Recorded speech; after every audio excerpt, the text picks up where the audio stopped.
Hello everybody, my name is Marloe and welcome back to another episode of Minecraft Survival where I'm all the way on top of my bridge here. Can you see my head bobbing up and down the railing? Yep, I'm all the way up here on what we made in the last episode, and a lot of you guys seem to really like this build, which of course makes me super duper happy because I am incredibly proud of how it turned out. This is not that great of an angle, but you just saw it in the intro, so I'm not going to go ahead and walk all the way over there just to give you the perspective, but yeah, got some really awesome comments from all of you and I really appreciate it. And I would just like to extend that appreciation to all of you for the whole support this series has been getting. It's always quite intimidating starting a new series, so when each video is doing really well and people are watching and enjoying it, it's always very encouraging to see. So thank you everybody so very much. So I have actually been doing some work in between episodes. To start off with, I did some mining off camera. As you can see, this is about an hour's work. I really wasn't down there that long. You may be wondering how on earth I've managed to get this much copper. That's like so many stacks. Well, if you go to a certain level, I'm not sure where exactly, but around Y40 is what I found. You can find just a stupendous amount of copper. They have massive veins and there's just tons of it. And with Fortune 3, I mean, you get an insane amount. We've obviously got some iron, some gold, coal, lapis, redstone, the usual. And then I have some diamonds, 24 in fact. And I've actually spent some of those diamonds, in particularly on my new shiny legs and feet. As you can see, I have some diamond boots and diamond leggings. This is a perfect enchantment for what I need, minus the mending, and the boots are not the best, but I'm not really worried too much about what I actually get on them at the moment. I can always use the grindstone and repeat when I have a good XP farm, but right now I don't, so I'm just getting whatever I can take. I also went ahead and purchased a mending book from our librarian upstairs and stuck it on my Fortune 3 pickaxe here. I've enchanted a bow as well as a diamond shovel, and I also have a couple more pickaxe enchantments here that I did, which were not the best. Oh, and one more shovel, of course. So today, off camera, I'm going to be focusing more on getting myself set up like I've just shown you here, preferably getting a sword, a better bow, so on and so forth, just gearing up some. But what we're going to be doing on camera is 1, going to the Nether, 2, hopefully going to the end and maybe killing the dragon and getting an Elytra, we'll see how that goes, and 3, setting up a pretty awesome mob farm. As well as a few other things, I would imagine, a couple of bits and bobs here and there. Oh, that is the worst thing I possibly could have gotten from that. Just sharpness 3. Really? That's all you're giving me. Would you, by any chance, like to come inside my house, little bunny? Now we have a wild bunny and a wild bee, as well as Clifford right here, just roaming about the house. This guy definitely does not want to stay. Neither does this guy up here, but he really has not figured out how chains work. So I think the first thing we're going to do in today's episode is head to the Nether, but I'm missing the obsidian to make the portal, so I need to get some somehow. Thankfully, over in that direction, I can't zoom in because I no longer have Optifine. I'm running sodium now, which is actually working fairly nicely for me. Still would prefer to have Optifine, but I don't have the zoom feature. So, can you see that pixely mess off in the distance? That's a small little lava pool, so I'm going to head there, cover it in water, and get myself the obsidian I need.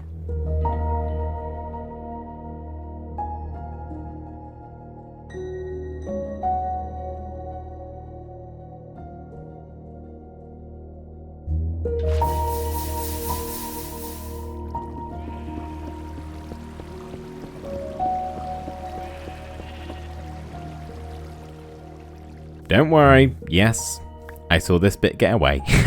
There we go, obsidian acquired. Let's set up the portal. And a temporary portal at that. This is not going to be my permanent portal placement. I will build something a lot bigger and better at some point in time, but for right now, this little cave round the back of the bridge will do nicely. Something I always forget to bring with me to the Nether nowadays is a gold piece of armor, because obviously the piglins attack you without it. So I've got my shiny golden hat on here, which isn't much better than my iron stuff, so it's not too big of a loss. But yeah, let's dive in here, let's waste no time. Portal lit. Let's see what's on the other side. And of course, we are in a basalt delta biome. The worst biome to spawn in without an elytra, because it is absurdly hard to get around in this place, and there's lots of stuff that wants to kill you, like a ghast all the way up there, for instance. So yeah, this is just about as worse as it can get. I think we've got a soul sand valley just over this way a little bit, so although that isn't much better of a biome, that's still a very, very dangerous one. It is better than the basalt delta, and hopefully that might be able to lead us somewhere that's not, you know, right on the edge of death constantly. So I don't have that big of a checklist for everything we need in the nether here. I do want some stuff like soul sand and some of the nether blocks that are always quite helpful. But the main thing is to find a nether fortress and get some blaze rods so we can actually make some eye of enders and then go to the end at some point today. Come on, hit me, hit me. Ouch. I didn't actually want you to hit me, ghast. Oh my goodness, it shouldn't be this hard. There we go. Woohoo! Return to sender. I may as well grab some quartz whilst I'm here too. I'm not going to really be building anything out of quartz anytime soon, I doubt, but this is helpful for redstone stuff like comparators and observers, so I don't need tons, but a little bit is going to save me needing to come back to this hellhole.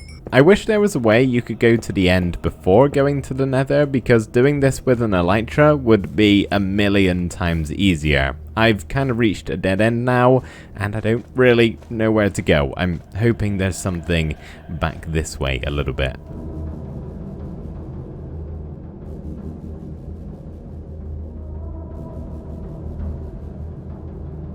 Oh my goodness. I think I have replay mod running, so you guys probably just witnessed that. That was very close. That was extremely close. It's come to my attention, it was probably a really bad idea to bring all of my shiny diamond tools with me, including my Fortune 3 mending pickaxe. I'm just gonna go super duper careful now.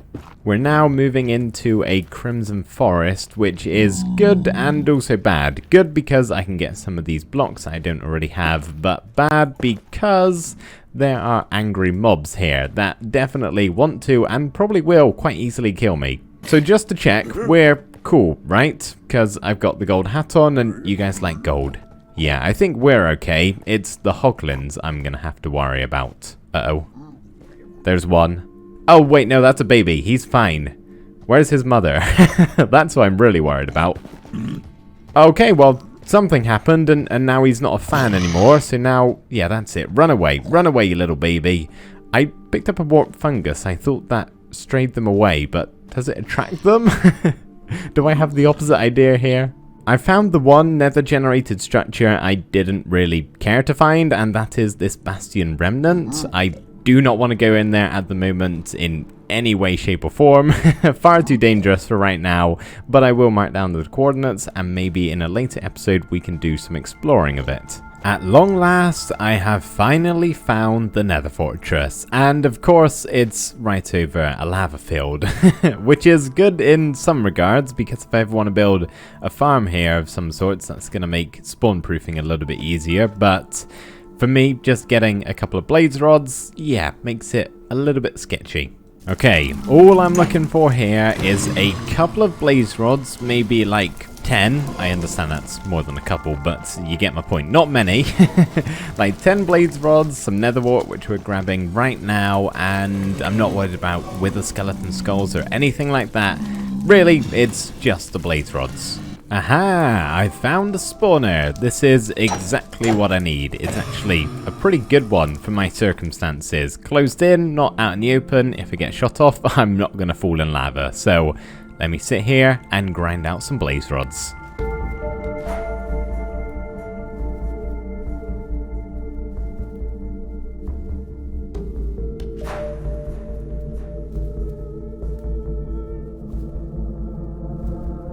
I've got 21 blaze rods, which should be more than enough, so now I need to head back home, and I don't remember the way. Thankfully, I know the coordinates, so I'm sure I'll be able to make my way back somehow.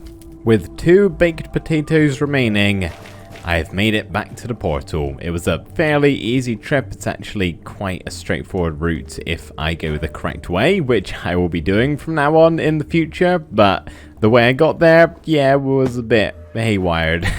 I think I took the scenic route, to say the least. From that trip, not only did I get a whole bunch of resources that are going to be very, very helpful, of course including the blaze rods, I got a bunch of XP. So before we do anything else, I get to enchant 3 things. Enchantment number 1 is my diamond helmet, and we get Unbreaking 3 as well as Respiration 3.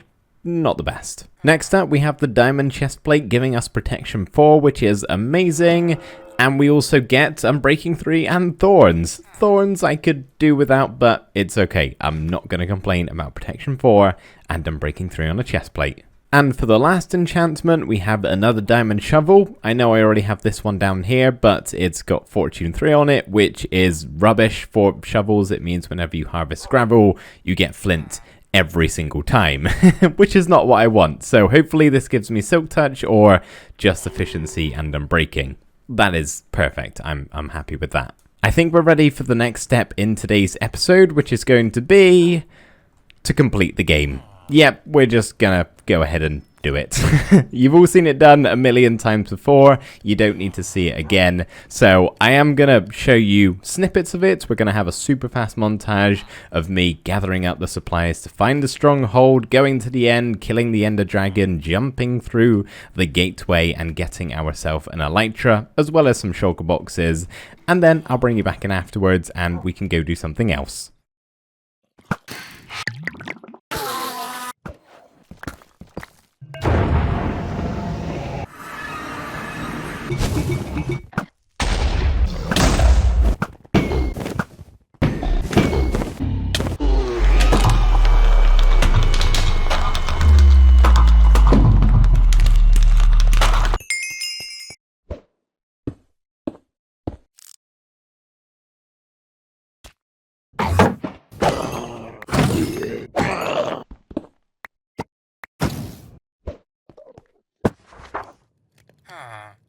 And we're back. Safe and sound, nothing too exciting happened. It was pretty much the same as always.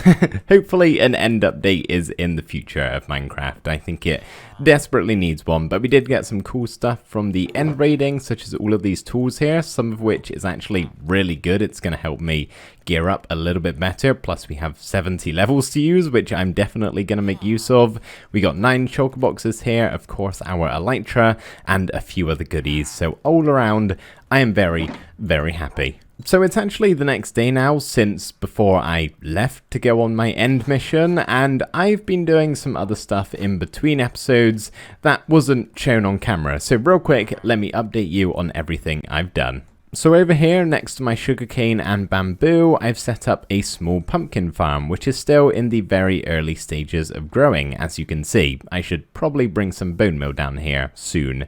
But the reason this is here is because inside of that house right there, there's something very, very exciting. Well, maybe not that exciting, but it still is kind of cool. So inside of here we have our farmer villager, which is probably not news to you guys, but he's changed a little bit. As you can see, he's now a master farmer and also has some reduced trades. So 1 wheat for an emerald, 1 pumpkin for an emerald, 1 melon, and we also have this trade down here, which is going to be very helpful for me getting a good food source. So pretty much I made a zombie follow me inside of here and I let them go a couple of rounds. It was very one-sided in the zombie's favor.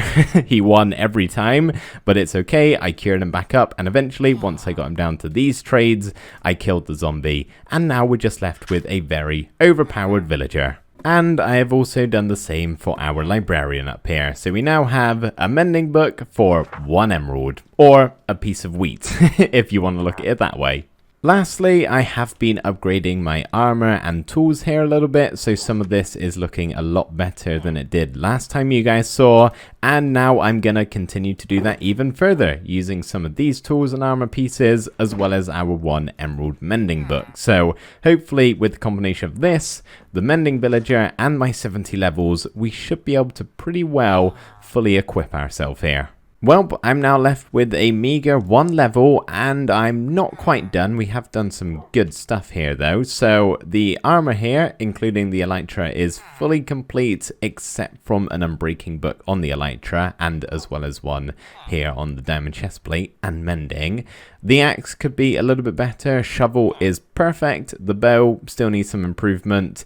This is pretty much perfect, and same with the diamond sword. So all in all, not too bad at all. So most likely off camera once again, I'm going to do some more work on all of my enchantments here, see if I can fully max out to everything that I need. Most of it is actually unbreaking, so I'm thinking it might be a good idea to see if we can tame, or cure, sorry, a zombie villager and then get unbreaking that way. However, I'm not going to do any of that just yet because I have some other things I would like to do. Starting off with flying. Oh yes, this feels very nice, very natural, especially up here in the crazy terrain. Having an Elytra is going to help me tremendously. I don't have that many rockets at the moment, but we're going to be doing something about that very shortly. However, I do just quickly want to show you what I forgot to earlier, and that is down here at the skeleton farm. I've made a slight adjustment and just added in a bubble column as well as a nice little room here. It's very, very basic, but I've added in a bubble column, so all of the skeletons are now one-hit kill. So as I said, I am in need of rockets, and lots of them. Thankfully, I'm doing more than okay on the sugarcane department. As you can see, that is a big enough farm. I'm sure I'll make an automatic one at some point in time, but for right now, that's more than enough. What I'm missing, however, is the gunpowder, and that is what we need to start farming. So here I am in my local desert biome, which just so happens to be 5,000 blocks away, which is exactly why I've set up a nether portal to link this and my mountain base. It's a very short flight in the nether, so not too bad at all really. But I'm all the way over here in the desert instead of just somewhere nearby, because we're actually going to be building a general mob farm, not just a creeper one. There's going to be zombies, spiders, creepers, skeletons, maybe even some witches. I'm not entirely sure.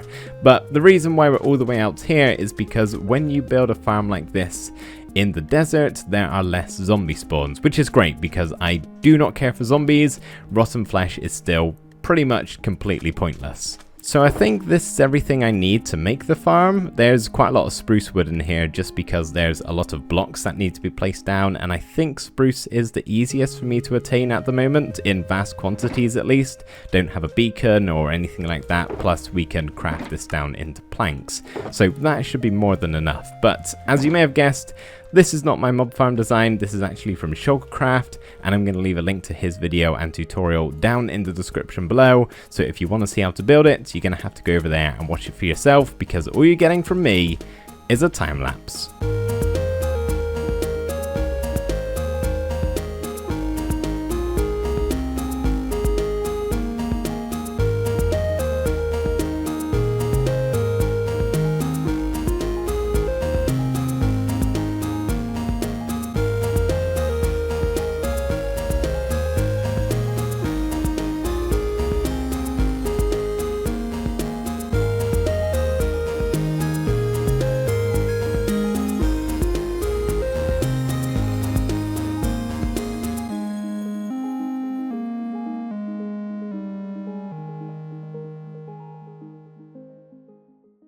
Welcome to my AFK platform. Right now, beneath me, there are a bajillion mobs spawning on my new platforms, ready to be pushed off by the water when I actually turn it on. But if we just actually go take a quick look at just the sheer amount of mobs you're going to see, yeah, that is quite a lot. I know it's quite dark, but you can tell there's quite a few there. So the way this works is, well, you basically turn on this clock and it dispenses water out of the dispensers and pushes them off the platform. So if we turn it on, it starts clicking. If we can be fast, you might be able to see they all get pushed off. That might actually be too many. Hopefully my hoppers can keep up. But yeah, as you can see, it's a little bit insane and loud.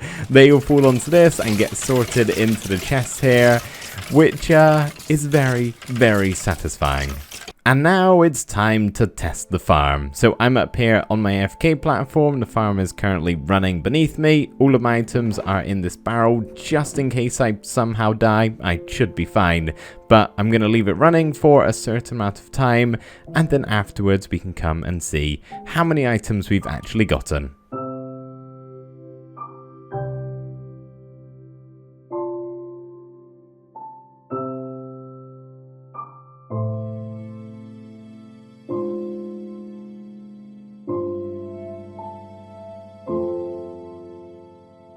That right there was a 2-hour time lapse, so I am very excited to see what kind of rates we're getting from this farm. So 2 hours has given us, let's go down and check, make sure nothing's like exploded down the bottom here. I don't think so. We got a wandering trader.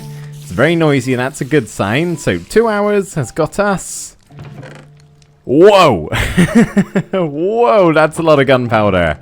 That's a lot of bones. That's a lot of string, and not a lot of rotten flesh. Perfect, that is wonderful. And then we also got some gunpowder snuck into there somehow, and some arrows and chicken and feathers. There's just one last thing I would like to do before we end off today's episode, and that is not to do with our mob farm actually, but it is to do with the desert, and that is to visit the village over here and get one of these villagers who are in need of a workstation and see if I can get a certain book trade from them. I brought a lectern with me, and I think I said earlier in the episode, although maybe I didn't, but I want to get an unbreaking book, so hopefully maybe we can just do it first. I don't believe it. I don't believe it. What? That's crazy. That's absolutely insane. What? That is some low chance stuff there. It's a bit expensive. I actually may re-roll again and try get something a bit cheaper. But that's pretty crazy. Yeah, I want to get some unbreaking books to put on all of my stuff here. So I've trapped him inside of here, and I actually locked the trade here. I know it's quite expensive, but I'm just going to get a zombie to eat him a couple of times and lower the trade down that way. And by the time I get it down to near 1, I'm just going to bulk buy a whole bunch of unbreaking books, which should sort me out nicely.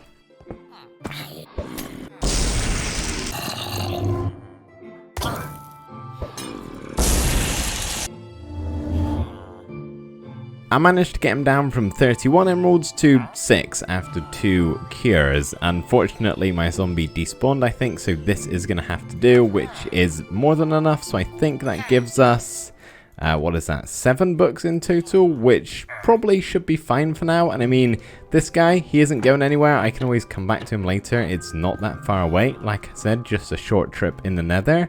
So we do have him in the future if need be, but all I really want these books for is to put it on my Elytra, because this thing dies so quickly without unbreaking. So there we go, everybody. I am now pretty much fully equipped with everything I need, armor and tools wise. There's a couple of improvements I could make, such as efficiency 5, sharpness 5, and a few other bits and bobs here and there, but for the most part, I'm all kitted out. I'm ready to go, which is awesome. We've had a very, very productive episode today, and that makes me super happy. So I hope you guys enjoyed watching, and I will see you in the next episode. Bye for now.